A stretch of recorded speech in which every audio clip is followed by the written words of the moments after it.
Hello, my name is Cindy Garcia, and this is my Week 6 presentation on government agencies and the public sector for MPA 510 History and Theory of Public Administration. This week's presentation will be based off of a scenario. It reads, your boss has come to you and said, we need to run our government agency more like the private sector. So in these slides that follow, I'll begin by giving a brief explanation of the difference between the private and public sector, suggestions and advantages of running a government agency more like the private sector, and I'll be incorporating general public administration theories as well. And they'll be backed up by some references of academic peer-reviewed journals. And I'll end it with my closing slide.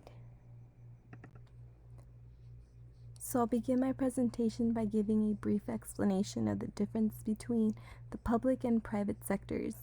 The public sector is made up of organizations or agencies that are owned and operated by the government.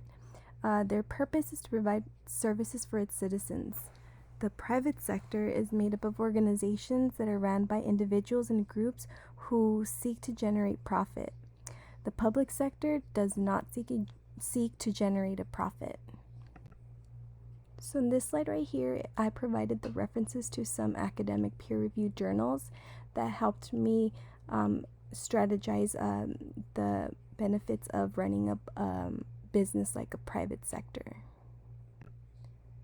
So running a government agency more like a private sector has many advantages. For example, the private sector has markets and a profit motive to drive innovation and efficiency.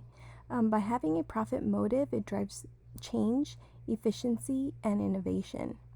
In the article written by Salamoth and Jones, it talks about Frederick Taylor's quest for efficiency, and Taylor was effective in creating a mental revolution for both the worker and management. He believed that by altering the wage system and establishing the structure of incentives, you would get a highly efficient worker. Another advantage is that private sectors provide incentives or bonuses. In public, the profit is often absent. The profit motive is often absent. As a result, there is a greater tendency for overstaffing and ineffective. The concept behind bureaucracy is another advantage. In private, you don't have to worry about political popularity. And in Wilson Dichotomy, as it is explained by Charles Garofalo's article, public administrators are expected to be politically savvy, tolerant of ambiguity, resilient, entrepreneurial, and creative. Private sectors is also likely to be more efficient and better at job creation. By reducing the scope of government spending, it could create more private sector opportunities for investment and job creations.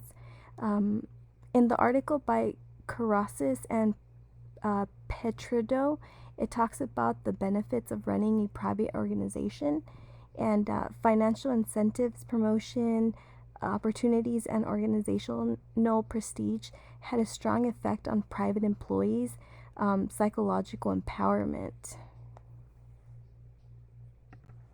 So running a government agency like a business or a private sector can be beneficial. Things are based on outcomes and not on people putting in their daily 8 hours of being a public servant. So I hope you guys enjoyed my presentation, and I thank you guys for watching.